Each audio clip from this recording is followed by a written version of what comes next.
Hey, everybody. Welcome back to Spiders Sound Off. This is Tom. And this is Porter.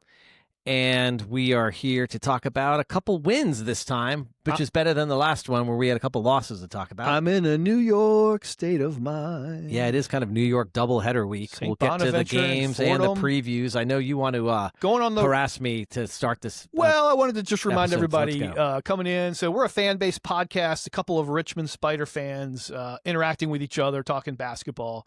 We'll offer hot takes on everything from playing time to concessions to crowd control, even sometimes whether or not the sound quality is good on the ride home. But the things that we're proud of are the predictions that we hit.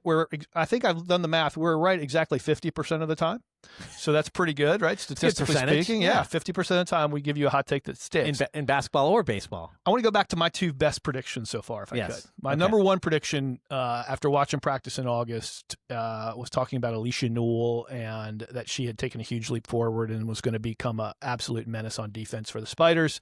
I think that has been validated. We'll talk about her here in just a second at the game up in New York against St. Bonaventure. My second best take, I don't know if it was as heard as well as my first one, because we did our men's scout-ish episode way back in episode 3 and 4, but we did another kind of revisit to it in episode 15, the second half of 15, and I said Aiden Argerbright had taken a huge step forward over the summer, and I actually gave the hot take before he ever played a game, any sort of game for us, that he would be an all A-10 caliber player for us, maybe as early as next year. That's my second best hot take. I'm super proud of those. I think you, Tom, might be getting the name Nostradamus after your Loyola prediction. Even if they lose by 2 points, it still hurts the A-10 power ratings because they lost to so many bad teams in their non-con. What's your favorite prediction? Do you have one so far for the year? Well, first, it's a little preview of the game that we just saw, I guess. But I was thinking back to that practice. I think it was the second practice we saw, where we also noticed there was a certain freshman who was getting the business from Coach Mooney multiple times. Yes, and that freshman was Will Harper III. And he had a great day today, so that was awesome to see how much has he improved. He's made a huge step forward, and honestly, I'll tell you this: he's a new weapon for us. I mean, he did some things in that game that I was blown away by. So I think you're seeing a new weapon emerge for the coaching staff, which is fantastic. Can I give you a little bit of a hard time before we get started? Yeah, sure. So one of your not so hot takes, I think, was last week. I got texted from multiple people during this game. I won't tell you their names, but they are listeners that said, I think Mike Walls listened to Tom in his last episode, and I think he took issue with it because you said he was not an elite three-point shooter. And that his New Year's resolution, poor guy gets a New Year's resolution to shoot 40%, and you call him out on it, and he goes out and he goes 4 for 4 to start the game, sets a career record in three-pointers and made in a game. I went back and looked it up. He was 47% from three last year. So Mike, we're going to give you the props. I don't know if we motivated you at all, but it's Mike Walls 1, Spider Sound Off 0. First of all, if Mike Walls uses us as motivation, I think we've got some other problems. But yes, he was elite today. That's for sure. Yeah, he looked great out there. Now, I will also mention that when he was 4 for 5 from 3 in the first half, he had 1 rebound. Yeah, look, I mean, you can't do it all. I get it. He was really the only one leading the way in the first half. Rebounding for us in the first half was a problem in general. I mean, we were dominated on the boards. I'm glad that didn't come back and cost us the game. It was a really nice win today against Fordham, a venue where I think 33% of it was filled with Spider fans from my voices inside the arena. So that's really good that we can go on the road to New York and have that many Spider fans show up and show out for the Spiders. One other thing too, I want to kind of we're trying to make a little bitty minor imprint on all things, Spiders ecosystem as we root for our favorite teams. On the St. Bonaventure's broadcast yesterday, I spent a lot of time just listening to the announcers pre and post game, and they kept referring to the big three between, this is the women's game. This is the women's team, right? Allie, Rachel, and Maggie, we call them the big three. Way back in episode 6, when we did our first kind of women's preview, we called the name of that episode, you can go back and look it up, is The Big Three, Bigger Dreams. And I don't know if anybody had named them the Big Three before that episode. So I think we've introduced a little bit of juice into the energy ecosystem around Spider Ball. I like you call that juice. So yeah, let's talk a little bit more about the great win today at Fordham. I I made some notes while I was actually listening to Bob. Yes. You were listening to Bob? Yeah, they were great. They did. I really like listening to them. I was on the USA. I'm glad broadcast. They weren't the USA broadcast. When we were up 5 at half, the note I wrote down was fool's gold. I mean, because like Walls, went 4 for 5, which is not that 4 3-pointers in a game is his record. So that's not like, hey, he's not going to go 8 for 10 for the game. The rest of the team was shooting 35%. As you said, we are getting crushed on the boards, 25-14. So I just looked at that and said, and we had 11 fouls. So we are trying to play more aggressive defense, but it was creating a lot of fouls. And I know we can debate the refs. I mean, we might have got... I will tell you, I had an issue with the refs in this game. I thought the foul differential was dramatic. Even at the end of the first half, when we had the ball, Fordham only had like 4 fouls called on them. They were trying to foul us to get us to 6 so that they could run out the clock without us being able to take a shot. They were trying to foul. The refs weren't even calling it. Mooney had to burn a timeout because we got trapped in the corner. I mean, it was a really, I thought, I don't usually say officiating is bad unless I believe it. I did not like the officiating in this game. I thought it was not super even. And so then we get to halftime. We're winning, so we're up 5. Kind of, you could feel good, but I wasn't feeling very good listening to it. And then the second half just started with a whimper. And I just think in general, the rest of the team in the first half, just no one got in the flow. I mean, Wall certainly did, but I think the rest of the offense just couldn't get into the flow. That other team is big. I think they had 3 6'9" guys playing, did a lot of zone. But, in the second half, Will Johnston came to play. Will Johnston showed up and showed out. We talked about his intensity in the post game from the last thing. I said, if that can will us to win, then we'll see it, right? And he willed us to a win. He really carried us in the second half. A couple highlights from that first half I wanted to talk to you about. It was the first appearance of Will Harper, like in a meaningful set of minutes where like we were in the middle of a game that mattered and he was playing a lot and he was playing really well. So like hats off to Will. We haven't talked a lot about you on the show, but loved what I saw from you today. And just a note, so Tanner did have a thigh bruise. Quad injury, he was out for the game. So That's that right. kind of Will Harper got an opportunity and he stepped up. Yeah, so he did. We will see more. Yeah, we're going to see a lot more of Will Harper. He played really well. And good defensively. So I think that when they were doing like offense, defense, like I think he's just really aggressive. He's got some height to him. So I'm excited to see. And there's also like, obviously we've had a couple bad games recently. So you bring in a guy who's working his butt off in practice. You get him kind of on the court being super aggressive. That creates energy for the rest of the team. So it's I think it's something I hope we get to see more. He was in the game under 2 to play in a game that was still very much up for doubt. So that shows you the confidence that the coaches now have in Will Harper. So I love that for him. I think it's a great weapon to kind of look at as we go forward. Another note. Congratulations to Coach Mooney. I heard this on the broadcast. I just literally drove out to the Henrico studio after watching the game on USA. Mooney, with this win, moved to number 3 all time on A-10 coaching win lists. So congrats to Mooney for that. A couple other nuggets in that second half. So Will Johnston carried us, but Lopez had a runner at the 8:52 mark with the shot clock expiring that I thought was a really, really key moment, kind of gave us some momentum. It was back and forth at that point in time. Then the next time down the court, I think it was Daughtry went right at the hoop, got fouled. Nobody called it. He looked directly at the official and threw his arms up like, what do I have to do? I thought that was like another example of where we just were missing things from the officials that we could have used. I think if the officials had called it a little bit more even, we win that game by 18 points. Daughtry and Walls at the 5:09 mark. This won't show up in the box score. There was an offensive rebound. Walls went for it first, grabbed it, kind of came loose of his hands. Daughtry batted it back into play as he went out of bounds, and Will Johnston got it, hit a quick 2. That was another huge play at the 5:09 minute mark. And then, let me just talk about 2 moves at the end of the game. Walls' spin move at the 250 spot where he literally was right under the basket. What we've been asking him to do, what the coaching staff I think wants him to do, would be a little more aggressive. Beautiful spin move to his left for a layup over their big center. Right, it wasn't the fadeaway. It was he got close. And the USA announcer who was a retired A-10 coach actually said, Oh man, I didn't even know he had an inside game like that. Like he was caught off guard with it. It was a great move by Mike. Thank you for that move. That really was awesome to see. I'm going to give you props for it because it was a great bucket.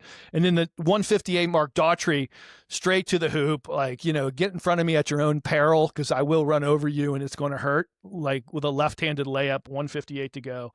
Those were the kind of plays I think that showed the energy, just the overall efficiency that we've been looking for, and we got a very good win against Fordham on the road. They're not a great team, but it's tough to win on the road in the A-10, and that's what we just did. So I'll give the team credit. One thing I hope we don't see again, as much credit I give to Will Johnston for a great game, is he led the team with 6 rebounds. Yeah. So I'm hoping we don't see Will Johnston lead the team in rebounding again. We'll take it where we get it right now. He had 6 assists and no turnovers had a hell of a game, man. Hell of a game for Will Johnston. That was great. So heard from Bob Black. We mentioned in the last podcast about this the Fordham coach Meg Peo having a lot of Richmond connections. He officiated Dan Giroux's wedding. What?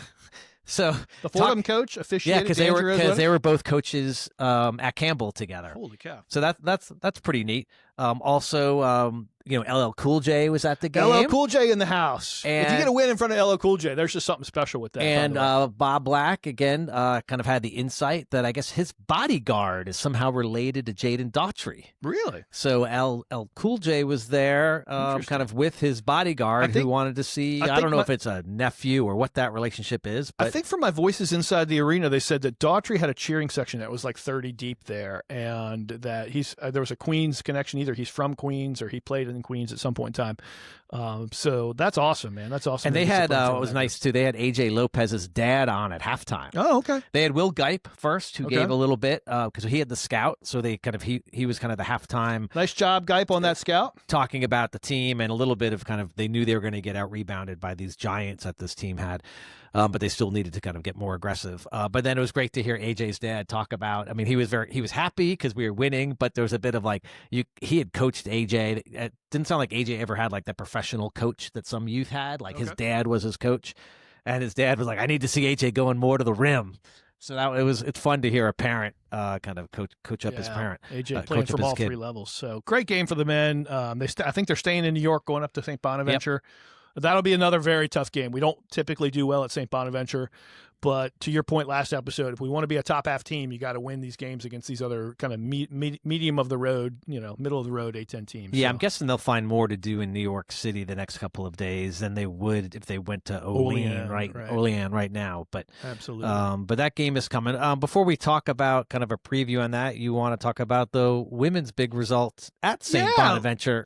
So let me say this. On Saturday. So for the women's game, first of all, I love ESPN Plus. Thank you, A-10, for having ESPN Plus as your partner. I get to watch high-quality games with high-quality broadcasts. So I just love ESPN Plus. It's got to be a recruiting advantage, too. If you're looking to come to Richmond or you're a commit to Richmond, your parents get to watch ESPN Plus. It's just such a nice thing to have. I get mine through Hulu. I think there's other ways, but it's fantastic. We started the game with a little bit of a hangover from the game against Rhode Island. We had 3 straight turnovers to start the game, but that was the low point. It got quickly better from there. Let's start with the 5. We've talked a little bit about the 5. We haven't fully seen its best game. We saw the best game this year out of the 5. Dewey and Simon specifically, and I'll add a little Shanika Campbell here in a second.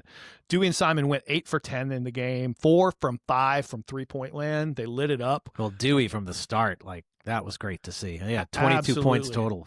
24 if you add Shanika Campbell, 5 rebounds, 3 assists. If we get that kind of production out of the 5 every game, we won't lose again. I think if we get half of that, if we can average 10 points for the 5, I think we're getting close to 10. I'd say I want more. I want like 15 out of that. Yeah, I don't think our average is close to 10. I think you'd be surprised how low their average is. That's a good drill for us next time to come up with what do we average from those 2 during the course of the season. But we will win a lot of games with those guys playing like that. We had a huge advantage inside, and credit to the coaches for scouting and seeing that, because we had a lot of advantage there. So I don't know if you noticed it. This is a little maybe pat on the back for myself, but in our last pod, I mentioned how it was just surprising that Allie didn't have a great game and played all 40 minutes, and she got subbed in the first quarter. I thought Allie played a really good. So Allie played great. She still led the team with 31 minutes, but 31 is not 40. Right. Now, again, this is a game that we had in hand when you got to the end of the third quarter. It was hard to believe we would blow that lead. But anyway, so coach certainly gave Allie some more rest, which I think is great. It is a long season. We don't want her playing 40 minutes every game. But like you said, the first half was kind of too close. Like, we looked like the better team. Yeah. They had some good shooters that we just weren't defending very well. We gave it in the scout. Parker and Drake are both really good players for them, and they lit us up, and we couldn't really stop them. They had a lot. Let me say this: they had a lot of tough turnaround jumpers that were well defended, and they still made them. So those two players are good players for St. Bonaventure. They've got a much improved team from the last 2 years up there. So I think they're gonna be a team that could upset some people in the Atlantic 10. Newell, let's talk about Newell for a second. 7 points, 7 rebounds, 6 assists, 5 steals. One of her steals, I just made a mental note to say this. She steals the ball from the girl in the backcourt. They both go to the ground. Newell has to be careful now. She's got the ball in her hands not to walk. So she's looking to pass right away because the other girl can just tie her up, right? So she sees Maggie running towards her. Now, a quick pass means she's going to trap Maggie with a backcourt violation. She pauses for a second, lets Maggie cross, then hits her. Maggie takes it in for the bucket. That's the kind of headsy leadership, defensive intensity Newell gives us game in and game out. So I want to give her credit for that. Really, really good to see. Yeah, I mean, different than the men's game we just saw. Like that, when we got out in the second half, like that's where we just dominated. So we outscored them 22-9 in the third quarter. Great third quarter. And that game went from a lead, but not a very comfortable lead, to that game was pretty much over. And the coaches were doing like 2 separate line shifts in the third, and they were both effective. I give them credit. The coaches decided something in the third. We're like, these 5 are going to play together. These 5 are going to play together. And I thought those line shifts were both really effective. It was good to see Rainwright come in, had some layups. Yeah. Kind of really aggressive driving to the basket. So we hadn't seen that in a couple of games. Richard and Campbell both get in the scorebook this week, which is great. And then Anisha Scott had a 3 at the end of the game that just went all the way around, did everything but go in. So That's give her credit, for that. So she comes in and almost lights up for a good 3-point shot. So. Yeah, so it's a good win. We talk about this kind of, I said, New York doubleheader week to begin with, because the men are going to St. Bonaventure. The women's have a home game against Fordham. Mm-hmm. So I'm guessing that's a coincidence. I don't think they do a lot of collaborating across the men's and the women's schedules, but we've got we're just playing New York teams. So are you ready to do a little preview? Let's do the scout. Yeah, hit us with the men's scout. Okay, let's talk about the men's team. So we're playing at St. Bonaventure, which is, no matter how good our team is, if you look in past seasons, like that's a hard place to win. Yes. It's a small gym. You got a bus there. Like, you're not flying in and just like taking a little bus ride to their gym. They're probably busing from New York. I think maybe there's some advantage that we've got back to back, so we're not busing from some other place, but anyway, tough. They got a great coach, Mark Schmidt, one of the best in the league. He's been in the league for a while. We've talked a lot about Woj, their GM, who's the old ESPN personality and scout, who's kind of helped that team. They are, just so you know, kind of net ranking. They're 103. Their Bartovic is a 115. So they're right. They're kind of around. Yeah, they're not a middling of the team. That's a top third team. Preseason, they were 8th in the A-10. They lost. They're 0-1. They lost to VCU earlier this week. They are having a week off, so they had kind of an early weekend bye, so they did not have a game this weekend. And Bartovic gives them, because they're at home, a 67% chance to win. Wow. Okay, so this is a tough game. What's interesting, so everything you read about this team kind of talks about Frank Mitchell, who's 6'8", yeah, he's a beast. Senior. You talk about Daughtry being a grown-ass man. Yeah. Frank Mitchell's a grown-ass man. He transferred from Minnesota. He's not on any of the preseason A-10 teams. Really? So I look at how dominating he's been this year, and he didn't even make the list because there's so many transfers coming in. Like, guessing who's going to be a top player is makes it more and more difficult. He scores 17 points a game, averages over 11 rebounds per game. Wow. So he's a beast. He's got over 54% field goal percentage. And he's also a great shot blocker. So he's a traditional inside presence. Better be able to block the 3. He's not going to shoot a lot of threes. They do have a 3-point shooter that they got from Gardner Webb, Daryl Simmons. Now the good news, he's a 5'11" guard. So he's kind of a Richmond Spider size guard versus one of these like 6'4" guards who can shoot. So he's a little guard. We've got a lot of little guards. So that's better for us defensively. But he's a good scorer, shoots over 40% from 3. So he's kind of their 3-point guy. They got a couple other good players. The one player I want to focus, and maybe some of you have seen stuff on him. His name is Joe Grahovac. I may be saying that wrong.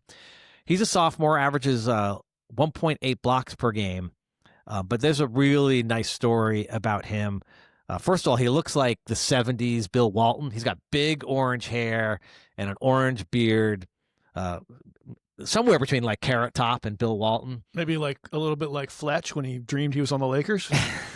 That's right. But anyway, so this kid, and there's a really good article if you look for it, but he went from living out of his car. He had some family issues, so he was homeless, living out of his car, to then he was playing whatever money he had, he would go and play basketball with his buddies.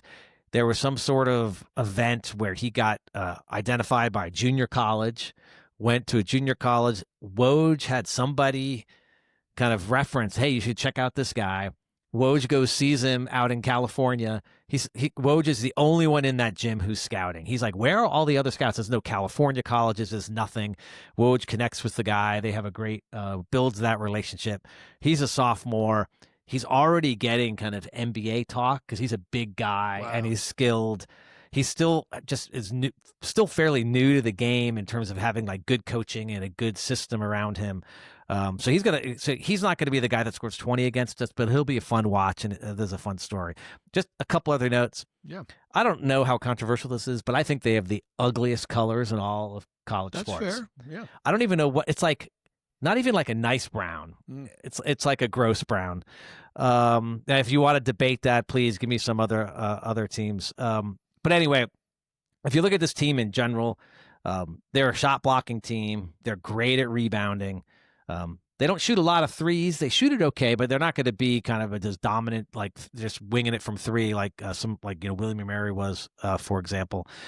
We're going to need to be good at rebounding. We don't need to be great offensive rebounding, but we're going to need to especially after this Fordham game. Like if this St. Bonaventure team is better than Fordham. Yep. If we let them beat us that bad on rebounds again, like it's going to be hard to pull that out. They're a good shooting team overall because they do shoot a lot of twos. So like we just gotta. It's a tough game for us. It's going to be a tough place. A team that's great at rebounding. That's a good 2-point. Yeah, I didn't realize team. They were like 103 in the net, or was that Ken Palm? That's actually better than I would have realized. So that's a tough game on the road. Their losses are North Carolina, Ohio, and VCU. Oh, yeah. So those are those 3 losses. So. And I don't know if they played the entire state of Ohio or if it was just University of Ohio. VCU looked good yesterday too. They're going to be tough this year. Yeah. We'll talk about actually before we get to the women. Let me give a little A-10 notes on the men's side. Yeah, this is a big week for A-10 basketball, not just for the Spiders. So on Tuesday it's George Washington at Dayton. Okay. So we just saw how good George Washington is. You're at Dayton. That's a hard place to play. And then on Wednesday it's St. Louis at VCU. Those are huge So you got games. the 2 right now, kind of highest ranked teams of the A-10. 2 huge games. St. Louis on the road. So that's not like a must win for them. Like they can lose that and still have a good net. But that's, you could basically have the top 2 teams in the A-10 fighting. And arguably maybe the top 4 teams are all against each other this week. So big week for the A-10 on the men's side. Absolutely. So moving to the women's team for a second, we got Fordham this week, coached by Bridget Mitchell. She's been there 3 years. She was 2 years at Northeastern before that. Last year they were 15-15. This year she's 8-6. They've really Fordham is a story of really kind of 2 really highly efficient players, 1 dominant player, and I'm going to talk about her for a second. So Alexis Black. So we used in previous episodes the PRPG, the player value statistic on Bar Torvik for overall effectiveness, looks across all categories. Remember, Maggie was number 1 in the nation. Well, Maggie is still very much number 1 in the Atlantic 10, and she's roughly almost 50% ahead of the next player. So she is having a dominant season. But Alexis Black is 3rd in the A-10 with a player rating of 5.1 or a PRPG rating of 5.1. She's going to be a handful, so we're going to have to stop her. She's a 5'9" junior, so she has another year after this, and she averages about 19 points a game. She's going to be a tough assignment. I'm imagining Newell will probably draw her first, but you might see some different assignments on her. By the way, Rachel now top 5 in the A-10 in PRPG, so she is all A-10 first team, and she's playing like it with her rating right now as the 5th ranked player in the A-10 by that one metric. Allie, number 13 overall. So, and Alicia Newell moving up the rankings quickly. So this is a game Bart Torvik sees us winning by 25 points. Wow. So it should be a pretty good spot to watch a lot of players play. We've slipped down. I want to say we're like 48, 49 in the net right now. Still in the top 50, but we only have one win right now against quad 1 or quad 2 teams against 4 losses. So we have to really dominate these quad 4 games, and then we're going to have to get another win or two to really get back into the, feeling really good about the at large. Good news is you've got 4 teams kind of right there in the A-10 with rankings that can help us. I mean, George Mason, Rhode Island we get again. St. Joe's looks really, really good, and Davidson's top 50. So, and we get Davidson twice, and we get George Mason twice. So we'll have shots at that, but we have got to take care of these teams, and we've got to play well against those A-10 teams that could give us those quad 1 and 2 wins to make sure that we're feeling really good. Right now, it's still top 50, right where we want to be, but we still have work to do. Hey, and just a note on the ladies team. We haven't really talked about this here. The school has been promoting this code RED. Yes. And I think we're big fans of it. So let's talk about it here. We play home. This is the women's team, VCU, on Saturday, the 18th of January. Is it the 12th or the 18th? I thought it was the 12th. That's a good question. Why do you have the schedule memorized? I don't, but for some reason 12th was in the my 12th mind. is a Monday. Okay. It is not the 12th. It's not the 12th. Apologies. So anyway, that's, when Porter tries to correct me, that's usually what happens. So anyway, Code Red, they're trying to get 5,000 fans at that game. Yes. Okay. So this is the women's team. Wear your red, not your blues. Yeah. Wear your red. But tell your friends, get people out there. Let's support our women's team and try to, get 5,000 fans there. Heck, let's sell the place out. I mean, we only have not many chances to watch Maggie and Rachel play at home for the rest of their career. So you should be at every game no matter what. I mean, that's my personal opinion. You should be at every game no matter what. These girls will entertain you with just how good they are on the basketball court. Yeah. So again, Code Red. This is a game where we got the women's teams playing VCU at home. And we got a replica jersey day coming up on the men's side, which I'm really excited about because season ticket holders get a replica jersey, and the students, the first number of students. Yeah, 500 students, I think. Get replica jerseys. Yeah, so when the students will be back, they're actually they're off next week still, and so I think they get back on the 12th. So hopefully we'll get the student attendance stats starting again. I think A-10 when they get back, good, better basketball and teams, hopefully we get those can 2 grow sections those filled up. Yeah, absolutely. Okay, so we always listen to feedback from our listeners. I think we appreciate it. If you've got ideas or things you'd like us to talk about, let us know. And we accept criticism as well. Yeah, we do.